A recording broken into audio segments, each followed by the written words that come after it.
The opponent, in response to our forearm being under their throat and the other being under their hip, will often turn their hips and drop them into this modified Scarfhold position, making it much more difficult for us to shrimp our hips out because they are trapped by that elbow of the opponent's.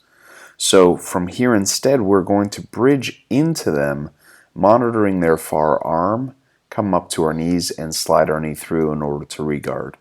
From here, as our right knee moves in this direction, it often will tilt the person over and we'll be able to establish mount, but rather than look at that situation, we'll have the opponent recover. Once we get to closed guard, we're going to look for the overwrap, but they're going to wisely re-pummel. As soon as they do, that gives us tricep control, and instead of a scissor sweep this time, we're going to climb a leg up, foot to the hip, lift our hips high, and go for the classic armbar. Notice the flexed feet. So again, we bridge. Notice first we move the feet away, and then we're going to bridge into them in this direction. Now as we do that, the opponent is likely to have a lot of weight on us. So as we bridge, we could theoretically bring this left foot up and over, but if they've got weight on us, we're going to have to bring this right foot in between the left foot and the butt in order to bridge up all the way to our knees.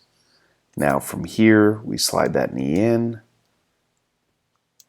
and as we look for the overwrap, they re-pummel, climb that leg up, foot to the hip, and classic armbar. So one more time, if we do not monitor this arm as we do this technique, nothing would stop the opponent in no gi or gi from just getting an over-under grip and taking our back, or in the gi, they'll be able to get a cross-collar grip, which would allow them to choke us with a clock choke right from here. So we have to monitor that arm either at the elbow or at the wrist, and now we slide that knee in, crowbar, lock them up.